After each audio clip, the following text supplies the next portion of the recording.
Bonjour. Oui, quelques mots sur l'exposition, comment on a travaillé cet espace. Il y a quelques temps, j'ai volontiers accepté l'invitation de Francesco à travailler sur ces projets d'exposition, les thèmes étant vraiment très intéressants pour moi, donc le design comme langage. Et en fait, quand il m'a présenté la sélection des designs et des pièces qui devaient être exposées et l'espace dont on est tributaire, qui est très beau, la question qui s'est posée très vite, c'était comment vraiment mettre en valeur les objets qui ont des caractéristiques très différentes, des petits objets et des objets plus monumentaux, dans un espace, comme vous voyez, qui est très ouvert, avec des passages partout, avec des conditions aussi d'éclairage assez disparates. Et du coup, on a pu profiter très rapidement du support et des partenariats d'une entreprise qui nous a fourni ces matériels, qui est du médium, qui s'appelle Valchromate, juste pour vous faire un petit peu de publicité, ça me semble juste, qui m'a permis en fait, de façon très simple,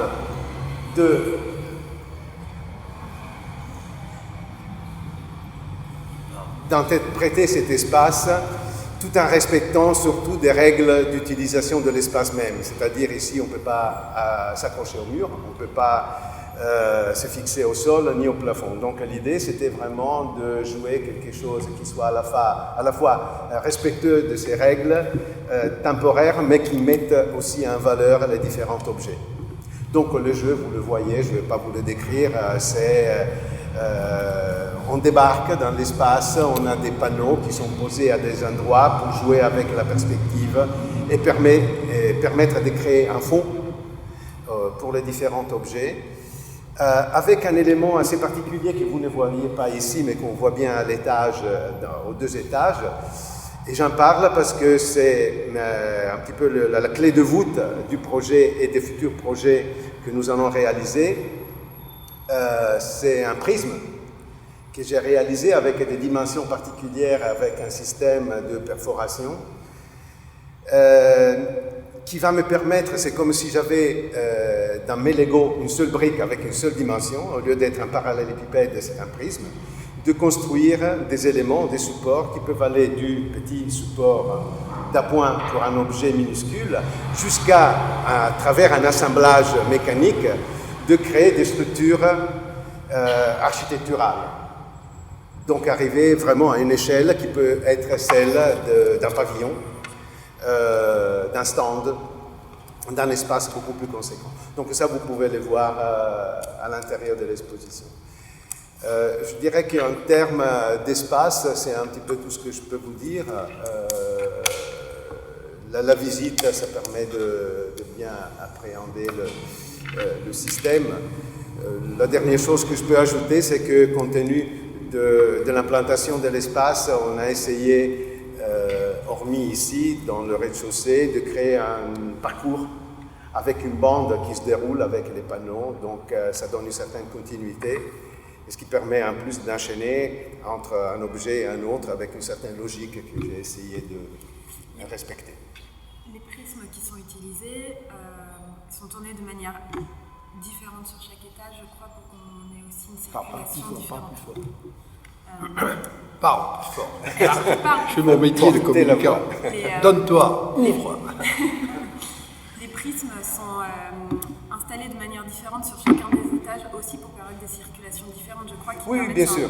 Tout a été pensé d'abord pour, je dirais, permettre une bonne circulation et en respectant certaines consignes aussi de sécurité, ça va sans dire. Mais l'idée, c'était vraiment de mettre les personnes à l'aise en rentrant dans cet espace. Une fois montées les marches ici, se retrouver dans la mezzanine au premier étage avec un circuit qui a un sens logique, mais qui est ouvert aussi. Donc les prismes, ils sont orientés, comme vous voyez, à la verticale, tête en bas, tête en haut, ou superposés, on peut les fixer avec des vis. Et donc c'est vraiment presque un jeu d'enfant, si on veut. Je dirais que je me suis vraiment amusé, j'ai participé au montage et je trouvais ça, pour moi c'était un test aussi, pour voir si ça fonctionnait vraiment. J'ai pas eu le temps de faire un prototype, Et voilà. Donc, il y a des projets qui vous ont particulièrement étonné sur, par exemple, le sujet de la conférence d'aujourd'hui qui, en fait, avait justement une structure ou peut-être un sens sur la relation de l'objet à la personne que vous... Au sein de l'exposition ici, oui, sur des choses c'est une question un petit peu délicate. Je ne sais pas, j'aimerais autant ne pas répondre à cette... Pourquoi? Parce que je suis un parti aussi présent dans l'exposition avec un de mes projets, donc je pense que ce ne serait pas très délicat vis-à-vis des collègues designers je ne sais pas, c'est un petit peu ce que je pense. Il y a effectivement des projets qui me parlent plus que certains autres. Donc, Et sur votre projet, si vous pouvez nous en dire un peu plus. Oui, volontiers. Bon, le projet, j'essaierai d'être très court. C'est un projet qui est déjà qui n'est pas une commande, dans le sens que c'est plutôt... j'ai la chance de pouvoir, dans le cadre de mon activité, garder dans mon atelier un espace pour faire mes recherches et mes réflexions. Donc, si vous voulez, le projet que vous voyez ici derrière, qui s'appelle Tifotube, c'est un de ces projets. Depuis quelque temps, ce qui m'intéresse, c'est d'aller explorer l'univers des objets qui ont une origine industrielle et qui, pour des raisons différentes, disparaissent de notre vue, on ne les voit plus. Et du coup, ce qui s'est passé, c'est que je suis un jour tombé sur un lot de pièces tripodes du métro parisien chez un brocanteur. Et quand j'ai vu ça, je me suis dit, waouh, c'est une pièce que j'aime bien. Tout de suite, il y a eu comme une empathie, un échange avec cette pièce. Et j'ai demandé, j'en ai pris une, et je l'ai gardée pendant un certain temps dans mon studio, et j'ai vécu avec. J'ai fait souvent ça. Je laisse une pièce, je la vois tous les jours, quelque chose à un moment donné va se passer.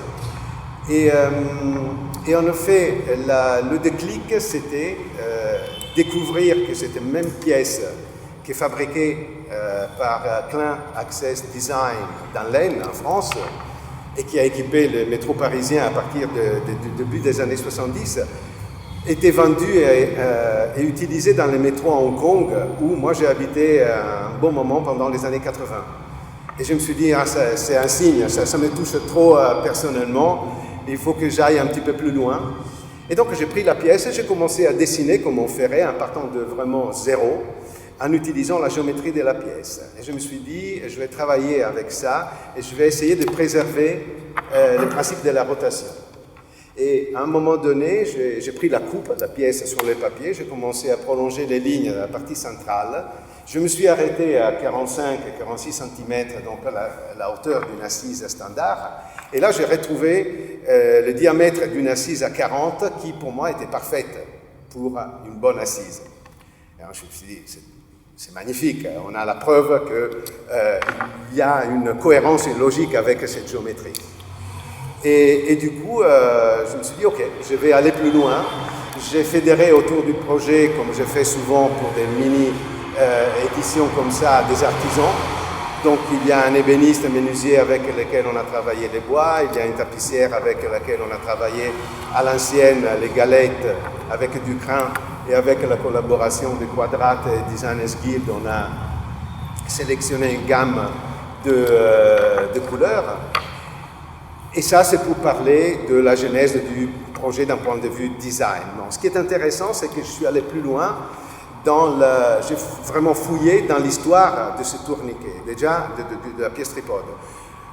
Déjà, je me suis rendu compte que les gens ne voient plus cette pièce. On passe dans le métro, mais c'est tellement intégré à notre gestuelle, qu'on utilise la carte Navigo, un ticket, on passe à travers, on s'y frotte dedans, mais c'est comme si ça n'existait pas. En même temps, c'est une pièce qui est très lourde, très présente, et j'ai découvert des caractéristiques particulières qui me plaisent beaucoup d'un point de vue du projet de design. Elle est complètement différente par rapport à celle qu'on peut avoir à New York, même à Milan. qui sont plutôt des pièces qu'on aurait pu fabriquer, nous, ensemble, dans notre garage. Là, on est face à une pièce qui est vraiment étudiée, dessinée, usinée, en acier inox, en aluminium et avec du poids. En allant plus loin, j'ai découvert qu'en plus, et ça m'a plu énormément, le système de fonctionnement du tripode, si on le modélise, ça correspond à un des modèles les plus simples qu'on utilise dans la modélisation aussi de l'informatique et dans les langages. Et je me suis dit, c'est génial, il y a tout un ensemble d'éléments qui convergent et qui font de cette pièce banale, que certaines personnes ne voient plus, une pièce avec un sens, avec une histoire. Et donc, je dirais, je suis allé plus loin, j'ai utilisé les 15 pièces, les seules 15 pièces que j'ai pu récupérer d'occasion. Je les fais démonter, nettoyer, laisser dans leur jus. Donc chaque pièce, elle a vraiment les traces plus ou moins évidentes de l'utilisation dans le métro. Et ici, elles sont bien abîmées, il y en a d'autres qui sont plutôt en bon état. Et avec une toute petite modification, une intégration, j'ai dessiné l'élément mécanique qui permet la rotation. Et voilà, et j'ai créé cette mini-série de 15 pièces. En quelque sorte, elle porte quelque chose d'historique sur la relation aux objets qui est retransposée dans le monde actuel, en fait.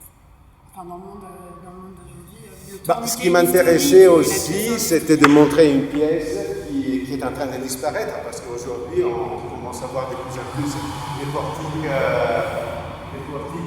transparents. Ce qui me plaisait bien aussi, c'était la forme, la silhouette de la pièce. Il y a quelque chose de très intéressant. Donc là, c'est juste des motifs graphiques, mais je voulais présenter un peu les proportions. Donc les travaux que j'expliquais tout à l'heure, prolonger les lignes, c'est ce que ça connaît. La seule chose que vous pourriez éventuellement souligner, c'est quoi? C'est que d'un point de vue strictement ergonomique, si on devait dessiner une pièce de zéro, on ne ferait pas les pieds avec une prise au sol assez large, parce que dans certains cas, on peut s'y prendre dedans. Mais c'est quelque chose que j'ai voulu intégrer parce que je voulais absolument réutiliser cette pièce. Voilà. Et donc, du coup, là, voilà. J'avais mis ça parce que je voulais que les gens puissent feuilleter et regarder, rentrer un peu plus dans le projet. Et ça, c'est une déclinaison en fait. Ce qui se passe, c'est que du coup, ça m'a donné l'idée de créer des assises basses, style, disons, yoga ou zen. Et donc, c'est un petit peu l'évolution de ces produits qu'on va lancer. Voilà. Je ne vais pas prendre plus de temps avec ces projets. Peut-être que c'est intéressant de nous expliquer un petit peu comment le design a eu son implication dans la publicité, comment il a joué un rôle fort, peut-être, au fil des ans, on va dire en termes de langage. Oui, le problème c'est qu'avec le micro vous m'entendez très mal aussi, donc on peut essayer. Ouais. Si je parle comme ça, vous m'entendez? Quelle belle...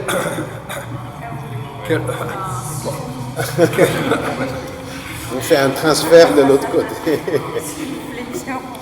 Quelle belle journée pour moi. J'ai reçu un coup de téléphone à 7h du matin, 10 télévisions, en me disant que je devenais un des personnages d'Astérix. Alors j'ai eu droit à tous les coups de pied en vache dans ma vie de publicitaire. Je vois tout ce que je vais recevoir, mais je pense que c'est aussi la façon d'honorer la pub. Et tout ce qui honore la pub me touche le cœur. Moi, je l'aime d'amour depuis bientôt 60 ans, et je mourrai d'amour pour elle. Alors, ce qui m'intéresse, c'est le rapport, avant de parler du langage, le rapport du design et de la publicité. En fait, le design, c'est la densité de notre métier. Parce que la publicité, elle est volatile, elle est frivole, elle doit être frivole. Elle n'a pas non plus à donner des leçons, elle le fait de temps en temps, elle le fait presque un peu trop. elle est là pour étonner, pour distraire et puis évidemment pour vendre. Créer, c'est vendre. Mais tout ça passe. C'est la répétition de la publicité qui, en créant des marques, fait qu'elle devient durable. Donc elle a besoin d'énormément de temps, d'énormément de moyens pour communiquer. Et le génie du design, c'est que l'objet est communicant en soi. Le design, c'est la durabilité. Et Goethe disait, le génie, c'est de durer. Et il n'y a de génie pour les marques que de durer. Et la façon de durer pour une marque, c'est déjà de mettre dans son design quotidien et tout le design qui l'entoure, l'ADN de la marque. C'est finalement la façon pour une marque de durer et de se densifier. Puis ça va plus loin parce que la pub, c'est la danse des signes. Bien sûr que notre métier, c'est de donner du sens à nos marques, etc. Et on ne travaille que pour ça. Mais le design, lui, c'est pas la danse des signes, c'est la danse du sens.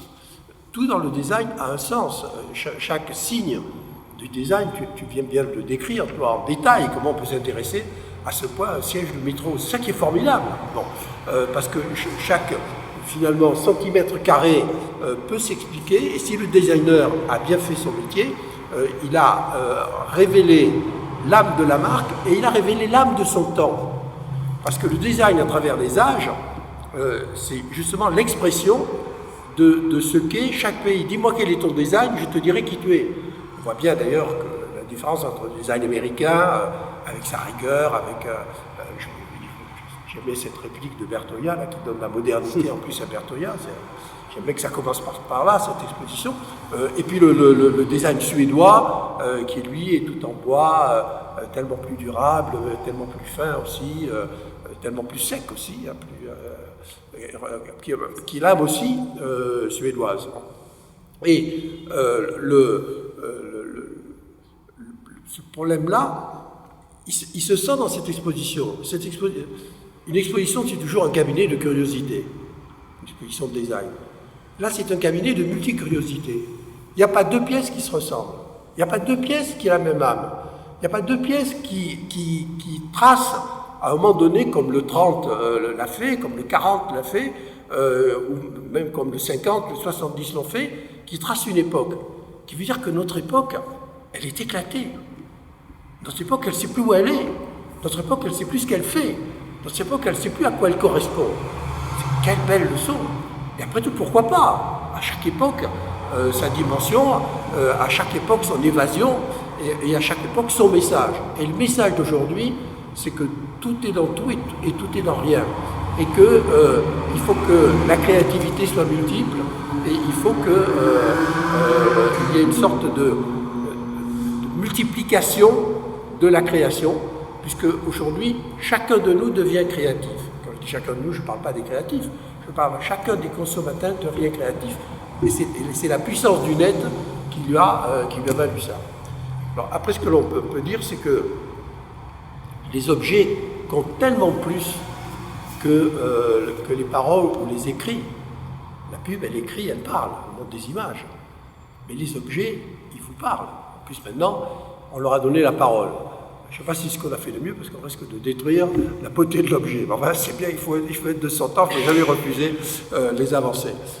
Enfin, moi, j'aime qu'une montre ressemble à une montre, je n'ai pas envie qu'elle me donne l'heure, ça me va très bien, je n'ai pas envie qu'elle me dise quand même de me téléphoner, j'ai un téléphone pour ça. Bon, mais ça fait partie aussi de cette explosion du temps, et c'est tellement significatif que le design d'aujourd'hui, ce soit d'avoir fait parler les objets. Parce que vous vous rendez compte, tout le monde parle. Les télévisions ne font que ça, le monde ne fait que ça. On est noyé dans des milliards de mots qui s'agitent comme ça dans le monde, on n'arrive même plus à en recevoir un. Et donc, le design a cette extraordinaire faculté de donner du goût aux Français, aux consommateurs, parce que finalement, ce sont les objets qui forment notre goût, et de donner aussi un certain goût aux objets.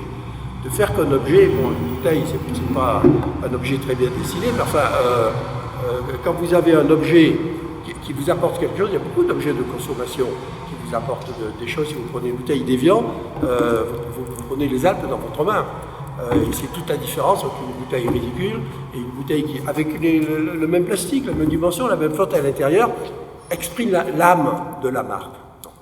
Et donc, les objets ont ce pouvoir magique d'être signifiants jusqu'au bout des ongles. Et puis, je pense que le design, qui a sa fonction économique, moi je fais depuis 45 ans la publicité de Citroën, c'est pas mes pubs qui vendent les voitures, c'est Ploué qui vend les voitures. Quand il dessine la DS, elle se vend toute seule parce qu'il a réinventé, et d'ailleurs le monde entier l'a copié, il a réinventé une forme dans l'automobile.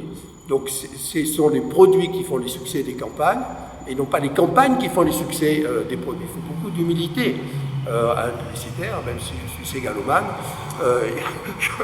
je reste les pieds sur terre, moi, je n'ai de complexe ni de supériorité ni d'infériorité.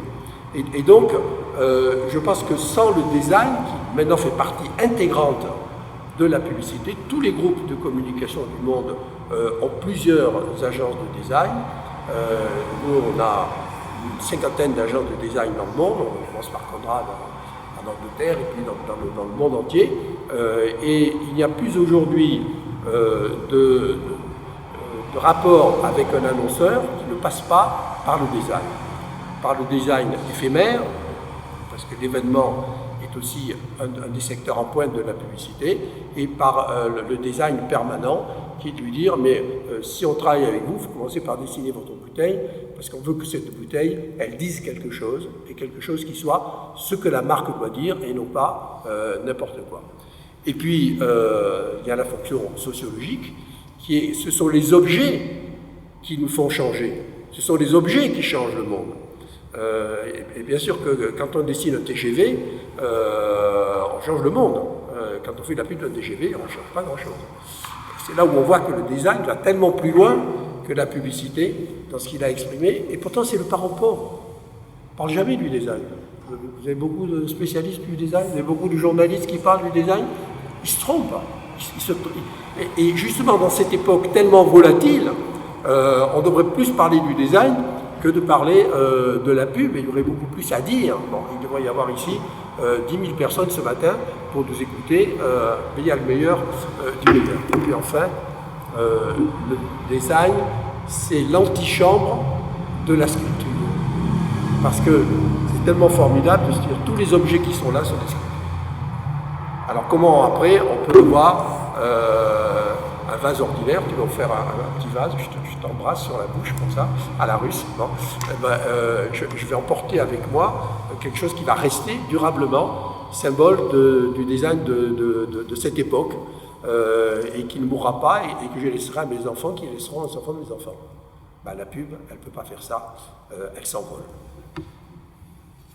Voilà. En tant que directeur du musée, qui a aussi sa partie publicité justement, Alors, une partie design. nous, on essaye de faire que le design ne s'envole pas justement, que la publicité non plus ne s'envole pas. Moi, j'ai trouvé très intéressant ce que disait Jacques Séguéla à l'instant. Parle plus fort, pas plus fort.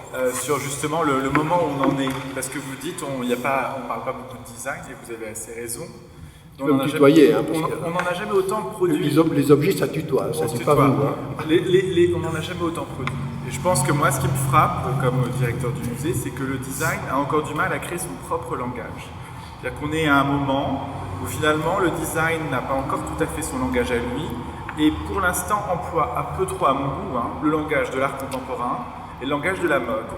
Et d'une certaine manière dans une forme de surenchère et de surproduction, comme si tout d'un coup il y avait une sorte de nécessité, un peu d'une fuite en avant, alors que finalement, comme vous le dites, le travail sur des formes, il y a un travail sculptural, il y a un travail d'appréhension de l'environnement, qui fait que tout objet n'est pas nécessaire. Je veux dire, une chaise est une chaise, grosso modo, on ne va pas révolutionner l'assise.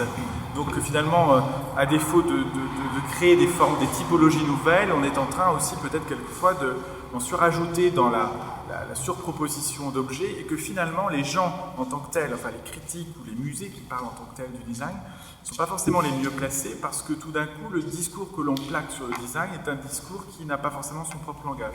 Moi, je fais le parallèle avec la mode, c'est un autre sujet important chez nous, et vous parlez de le design antichambre de la mode, il y a aussi, antichambre de la sculpture, mais la mode est aussi aujourd'hui, me semble-t-il, une antichambre de la sculpture et a une parenté avec le design de ce point de vue-là, c'est que, comme institution, quand on fait une exposition de mode, ce que je trouve assez fascinant, c'est que les gens qui critiquent les expositions, c'est un peu le cas dans le design, même si on voit une génération de journalistes émerger, eh bien, ceux qui critiquent les expositions ne sont pas des gens qui partent d'un postulat artistique ou sociologique, ce sont par exemple des rédactrices en chef de mode. Donc sur une exposition de 1500 mètres carrés où on met beaucoup d'argent, on réfléchit, on fait venir des tas de gens, des historiens qui réfléchissent, qui font un vrai travail, on va avoir finalement en face de nous une réponse de médiation entre nous et le public par des gens qui vont dire j'aime ou j'aime pas, ou il y a trop de fleurs, ou il n'y a pas assez de fleurs. C'est comme le degré zéro finalement de l'approche et de l'analyse de ce que peut être un sujet d'exposition qui soit mode ou design. De ce point de vue-là, je pense que chez les jeunes designers, il y a un énorme enjeu aujourd'hui qui est justement dans qu'est-ce que j'apporte de plus à cet édifice. Est-ce que ce que je suis en train d'imaginer ou de produire a aussi une forme de nécessité, parce que je crois que si on entre dans le tourbillon, qui est un peu celui de l'art contemporain aujourd'hui, d'être dans une surproduction, je suis peut-être très chiant et très difficile, mais quand je vais à la FIAC ou dans d'autres expositions à travers en France ou à travers le monde, très souvent je me dis mais ça n'aurait pas été fait, finalement ça n'aurait pas changé grand chose non plus à notre appréhension de l'art contemporain et de la créativité, et je pense que malheureusement quelquefois le design s'enfourgue un petit peu là-dedans avec une surreprésentation, une nécessité d'événements, à mon sens, beaucoup trop important, parce que je pense que la qualité est aussi dans ce désir d'apporter quelque chose qui est exigeant et donc qui est un peu plus que ce que tout le monde peut faire. Alors, vous parliez de cabinet de curiosité pour les expositions design. Moi, l'idée me plaît beaucoup, parce que ce qui me frappe en effet dans une exposition comme celle-ci, mais ce qui me frappe aussi quand on rencontre tous les jeunes designers, on va dire jeunes, entre 20 et 45 ans, designers aujourd'hui, c'est l'éclectisme fondamental dans lequel ils se situent. Et ça, j'aime assez, parce que finalement, c'est un peu la fin des idéologies aussi dans le domaine de la création. Il y a eu pendant longtemps des grands prêtres et des grandes prêtresses du design. Moi, j'ai connu ça aussi au début de mes études, qui commençaient. Alors voilà, on allait du très compliqué au très très simple, et c'était ça le chemin qu'il fallait suivre. Et on voit bien aujourd'hui que les créateurs n'ont rien à faire de ce discours-là, et ça, je trouve ça plutôt vivifiant. Et pour le musée, pour l'institution muséale, c'est un enjeu énorme, parce que finalement, c'est d'une part revenir à ses sources historiques. Nous, on a fêté l'année dernière nos 150 ans. Le musée des arts décoratifs n'est pas comme notre grand voisin, un musée qui vient des collections royales, qui a été amplifié par la décision de président de la République successifs. Notre musée, c'est un groupe de créateurs, de designers, de manufacturiers, d'amateurs d'art, de collectionneurs qui se disent à un moment donné, qu'est-ce qu'on peut faire pour mettre l'objet au cœur de la société et former le goût. Vous avez parlé tout à l'heure du design comme formateur du goût aussi des Français, des consommateurs, des clients, des commanditaires de l'art et de la création en général. Et nous, on a été créés pour ça. Et finalement, l'état du design aujourd'hui nous renvoie un peu à notre identité première, parce que quand le proto-design, en tout cas le musée né dans les années 1950-1960, ce à quoi on assiste d'un point de vue artistique, c'est une réponse d'un extrême éclectisme, c'est-à-dire qu'il n'y a pas une ligne dominante, il y a une multitude d'individualités. Ça, je trouve que c'est intéressant aujourd'hui.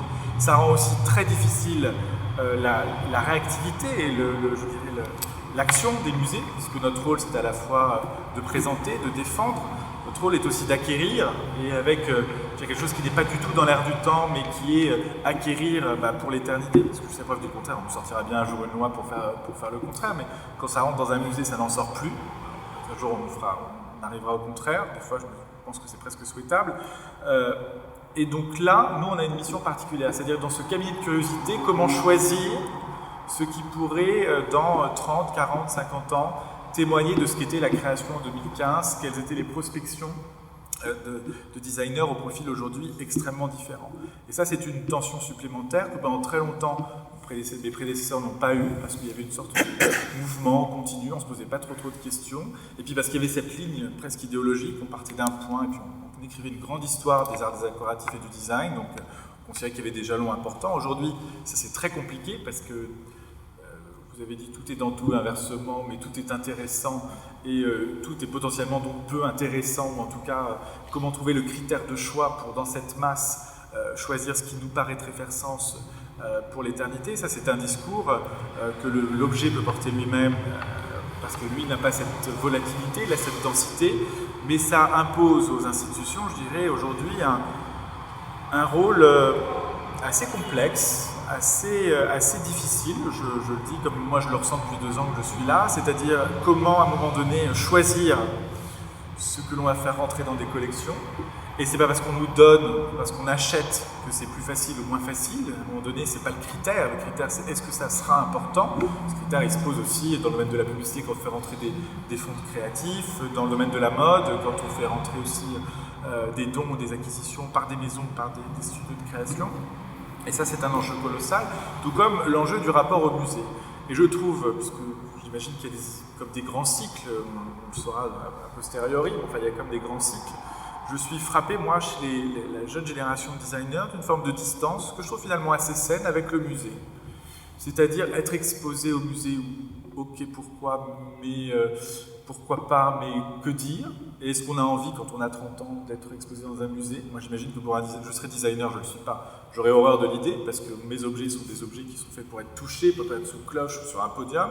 Et le succès aujourd'hui de certains designers français, c'est parce que, je pense à la lampe Vertigo de Constance Guisset, parce qu'elle se vend à des milliers et des milliers d'exemplaires. Donc, je pense que Constance, elle préfère savoir que quelque chose qu'elle a dessiné a une pérennité comme ça dans le goût et dans l'œil du public, plutôt que d'avoir son joli lampadaire exposé dans nos salles du musée. Est-ce que ça apporte quelque chose de plus? Et finalement, je suis frappé par le fait que beaucoup de designers, alors pas tant les designers français, je veux dire, mais beaucoup de designers étrangers, selon les écoles de la jeune génération, alors eux ont un rapport vindicatif avec le musée, c'est-à-dire on doit y être, on doit être exposé, on doit être montré, c'est hyper important. Je pense que ça fait partie peut-être d'un plan de développement, d'un plan de stratégie. Et donc nous, les musées sont un frêle esquif qui joue entre ça. Et ce qui me frappe, c'est que dans le domaine de l'art contemporain, où que quelquefois le design, à mon sens, essaie un peu trop de singer dans la façon de s'exposer, se comporter, on est déjà dans la fin du cycle. Vous allez voir des jeunes élèves à l'école des Beaux-Arts, moi je l'ai fait quand j'étais au musée d'Orsay, où je m'occupais d'inviter des artistes contemporains au musée d'Orsay. Les jeunes artistes, rien à foutre d'aller au musée d'Orsay, d'être exposés à côté de Manet.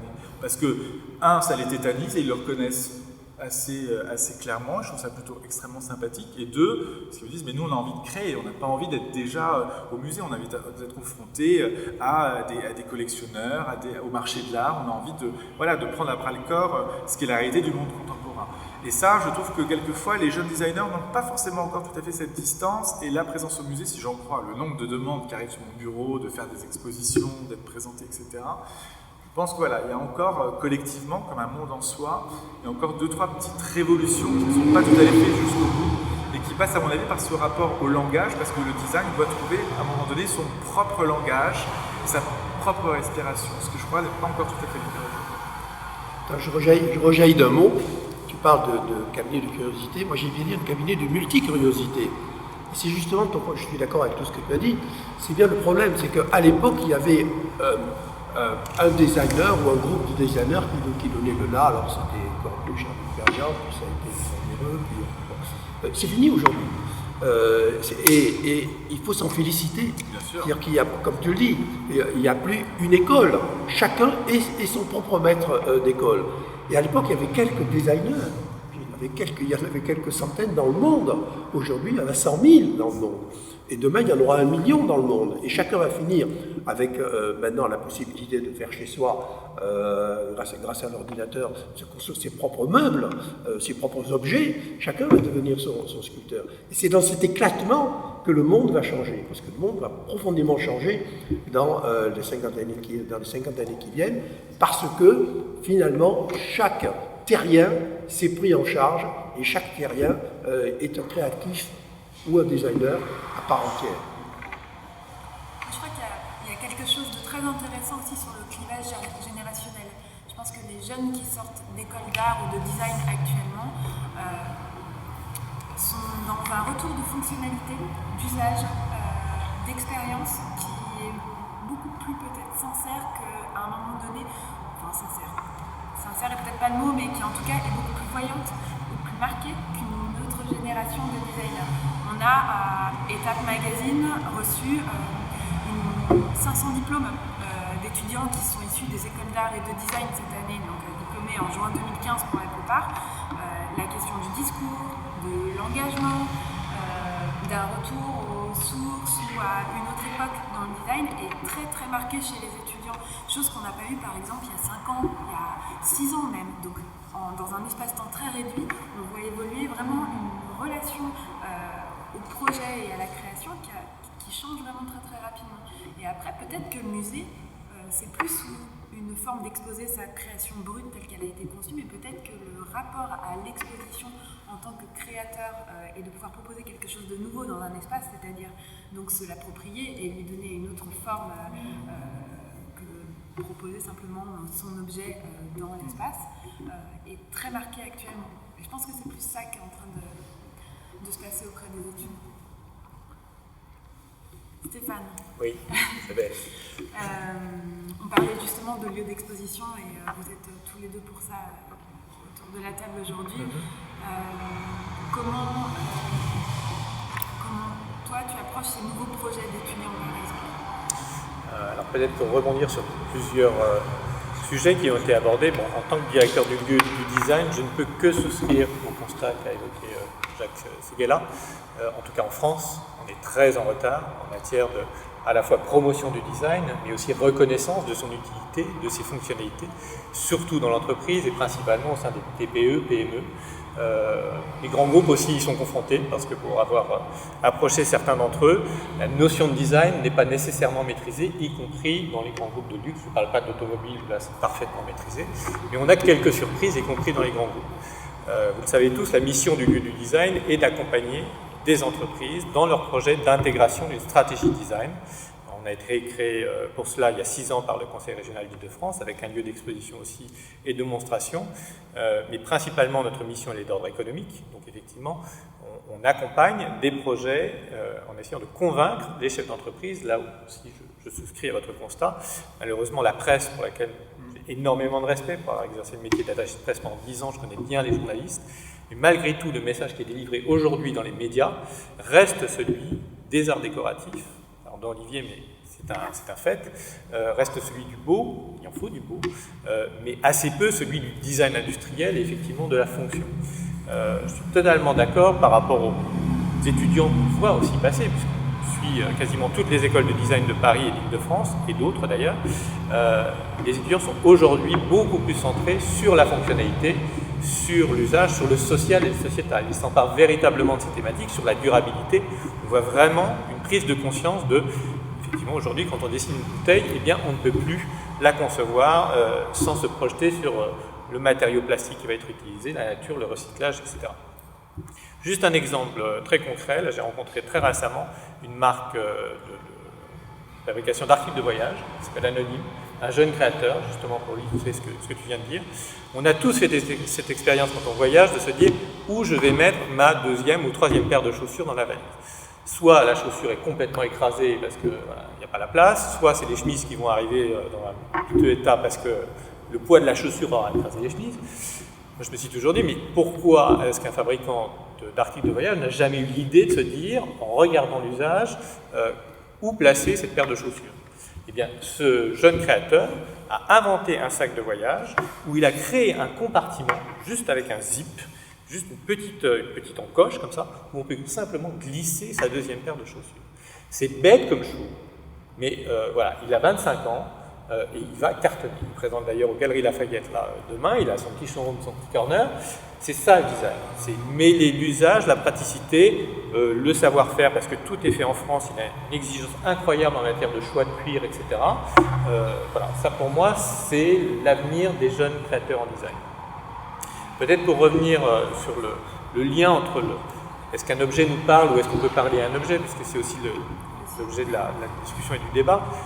Moi j'ai la chance de venir d'une famille d'ébénistes, et mon oncle qui était ébéniste d'art, très tôt, m'a appris à dialoguer avec les objets. C'est-à-dire qu'il m'a appris à poser la main, par exemple, sur un meuble de style, et à en sentir à la fois l'essence, la douceur du vernis, l'odeur aussi. Enfin, le design, comme vous le disiez très justement, sont les sens. Les sens, parce que ça a du sens de livrer un message design, mais aussi les 5 sens. Je pense que le dialogue qu'on a avec des objets de design aujourd'hui doit faire appel au sens, que ce soit le goût, le toucher, l'odorat. Ça, c'est vraiment une vocation très importante du design. Et auquel doivent réfléchir justement les designers, c'est ce dialogue permanent.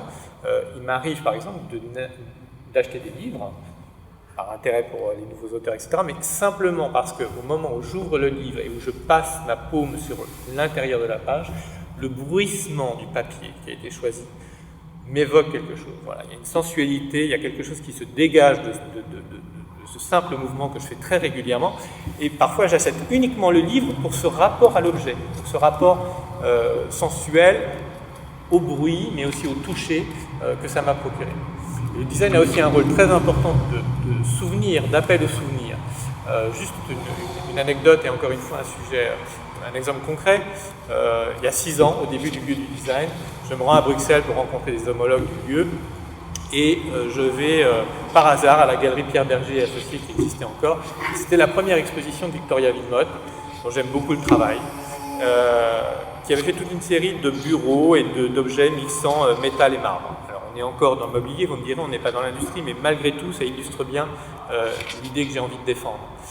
Je rentre dans cette salle et instinctivement, j'ai un coup de cœur, il se passe quelque chose d'inouï face à une pièce qui est une paire de tréteaux, travaillée, non pas droit, mais en mouvement. C'est-à-dire que Victoria a eu l'idée de faire comme des jambes qui avancent, comme ça. Il y a une cassure qui fait que de loin, eh bien, ce que je n'ai vu, c'est ce que j'ai vu à travers cette pièce, c'est pas une pièce de tréteau, mais ce sont les jambes des femmes Saint-Laurent défilées dans les hautes coutures Saint-Laurent, quand M. Saint-Laurent était encore en vie, il y a 10 ou 15 ans. J'ai eu la chance de travailler pour la maison, et en regardant ces pièces, j'ai vu ces femmes marcher sur un podium.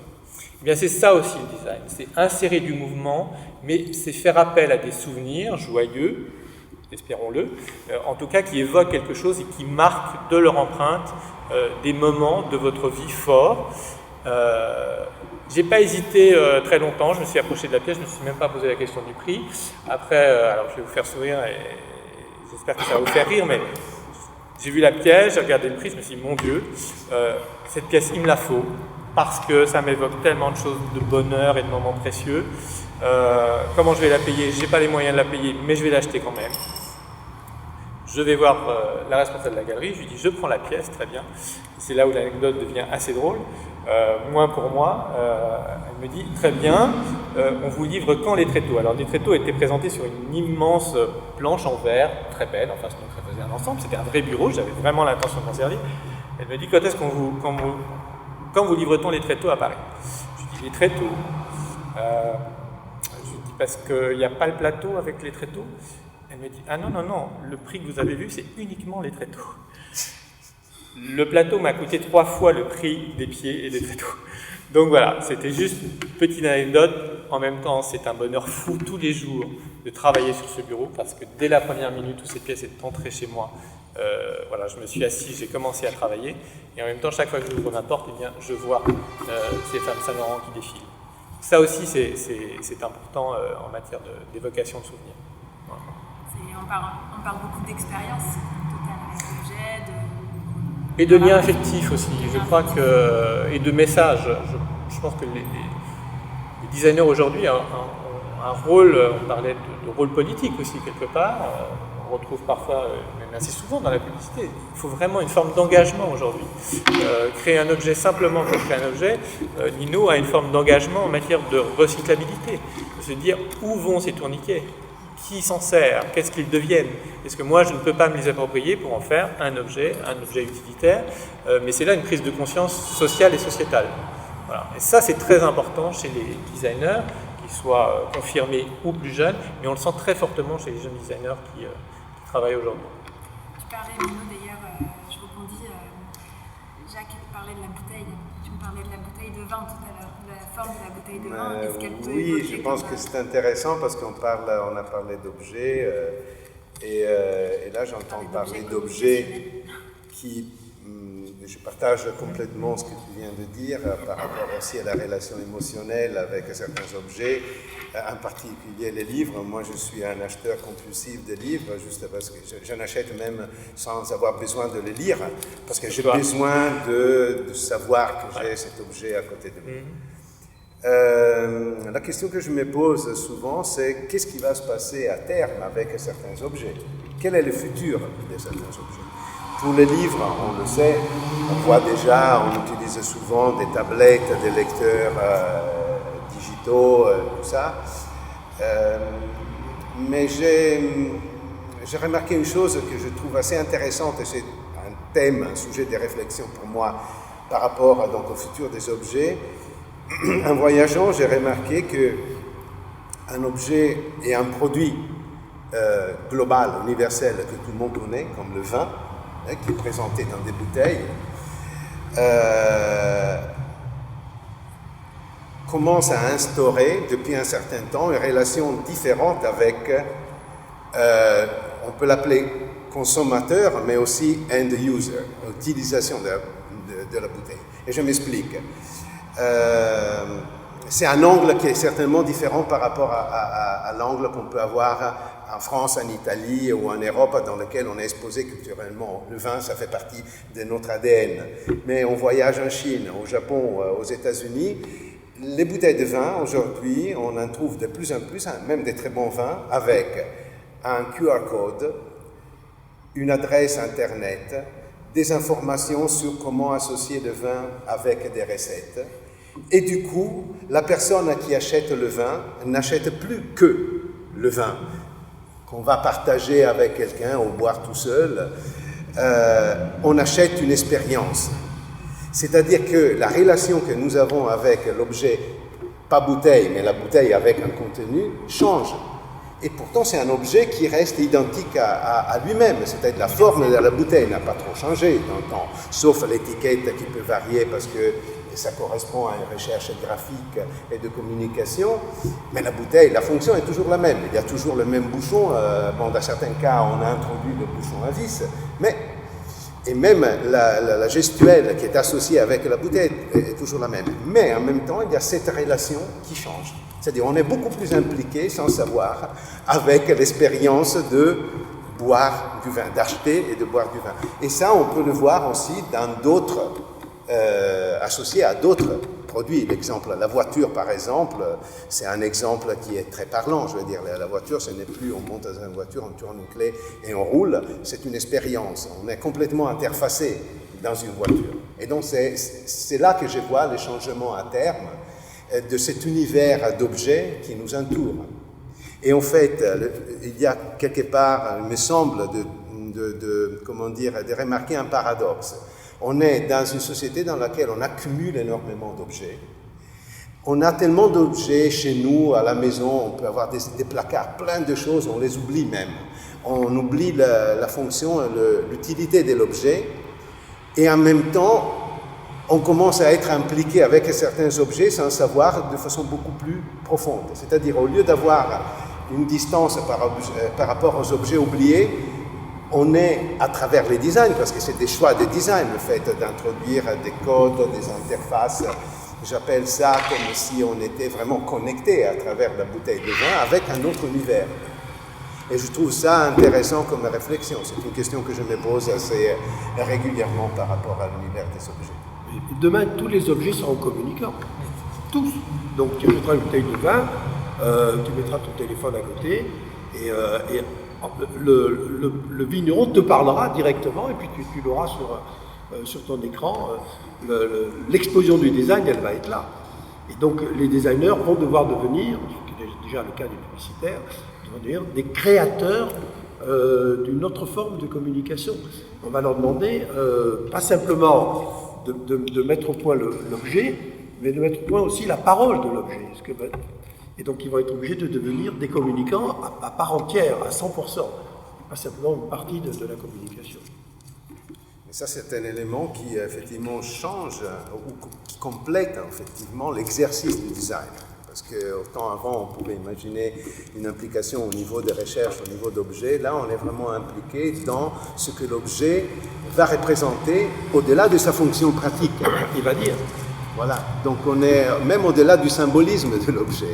On va encore plus loin. Donc, je trouve ça vraiment la nouvelle frontière, si on veut l'appeler, je trouve intéressante. Moi, il y a une question. On parlait d'un numéro donc à étape en janvier-février. On a fait un numéro justement sur le design connecté. Design numérique, design connecté, interface. Et on s'est rendu compte qu'en fait, les objets essayaient de plus en plus de dialoguer avec nous et de nous communiquer des choses, mais que nous, en fait, on était de plus en plus distants par rapport à l'objet. Puisqu'en fait, finalement, on n'avait plus rien à faire.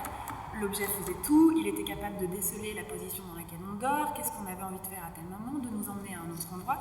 Et au final, on devenait assisté par aussi une certaine forme de design. Et je pense qu'il y a quelque chose, on parle des étudiants. Les étudiants, dans leur manière de s'engager à travers des projets de design, parce qu'ils sont sociaux, parce qu'ils sont politiques, parce qu'ils font avancer une partie de nos sociétés contemporaines, sont aussi en train de revenir un petit peu en arrière. Il y a un projet que j'ai vu passer qui est comment peut-on brouiller des ondes de surveillance. Par exemple, c'était le projet. Comment est-ce qu'on peut aller chercher de l'eau à un endroit où il n'y en a pas. Voilà, donc cette forme d'engagement, elle est multipliée par aussi comment trouver des solutions à ce qu'on est en train d'épuiser. Je pense que la question des entreprises aujourd'hui, la mission que vous avez au design, en tout cas avec les entreprises, elle est aussi sur ce genre de projet. À un moment donné, c'est contrer en fait les problématiques que les entreprises vont rencontrer. Mais comment vous allez-vous chercher par exemple ce genre de design là?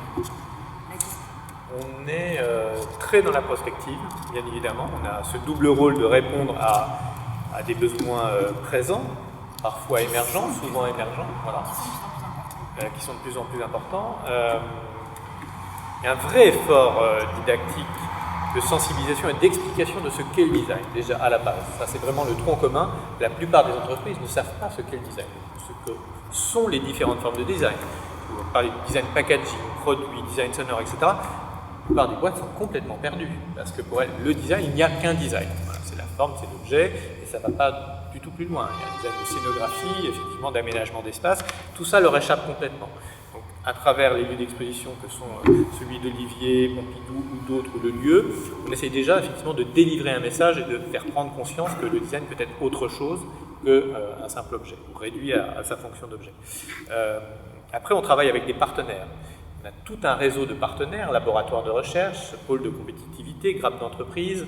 Ils sont très nombreux et très performants en France. On a cette chance d'avoir un pays qui cherche, un pays de chercheurs, un pays d'ingénieurs, qui faut dépasser ce stade et arriver encore une fois à faire en sorte que ces gens dialoguent entre eux. Parce que souvent les ingénieurs cherchent dans leur coin, les designers cherchent dans leur coin, et ils n'arrivent pas à se parler, en tout cas pas le même langage. On l'a vu des tas de fois à travers des tas d'exemples.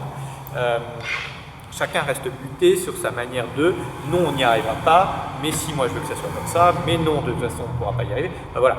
Donc notre rôle, il est là aussi, il est charnière, et faire en sorte que, en détectant des projets d'innovation avec des laboratoires de recherche, avec des organismes que sont Paris Région Entreprise ou beaucoup d'autres acteurs de recherche et d'innovation en région parisienne, mais pas seulement, on détecte et qu'on amène des sujets de discussion à travers ce qu'on est en train de faire ce matin, des conférences, des colloques, des expositions. Il y a beaucoup de choses qui sont mises en place et qui font avancer le débat. Voilà.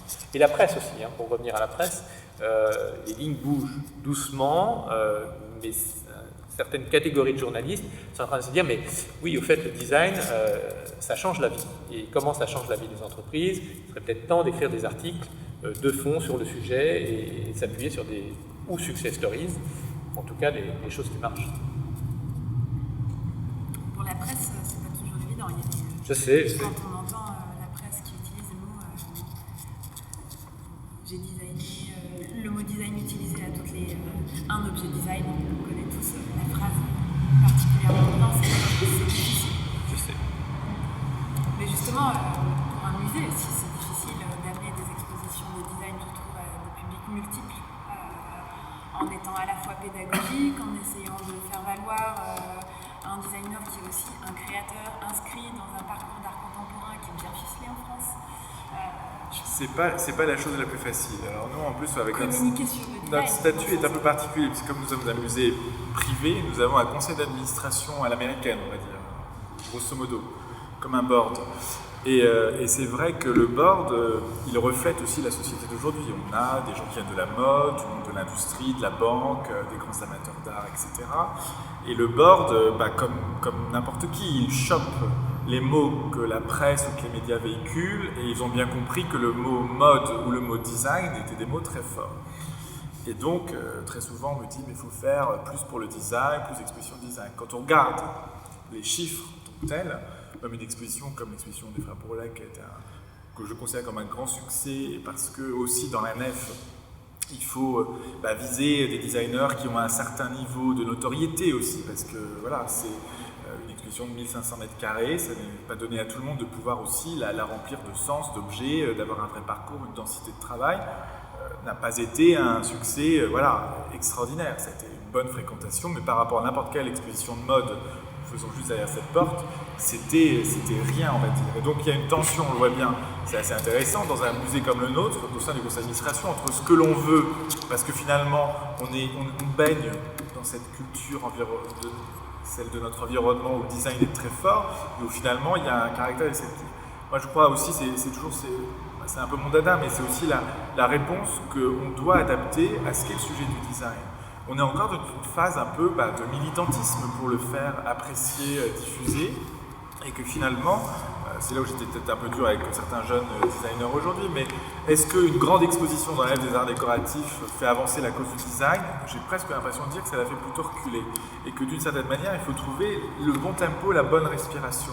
C'est pour ça qu'avec l'équipe du musée, on est en train aujourd'hui beaucoup de réfléchir pour faire proposer dans l'année qui vient un nouveau parcours contemporain où on va faire venir le design et le XXe siècle beaucoup plus près, beaucoup plus vite dans le parcours, avec un parcours spécifique.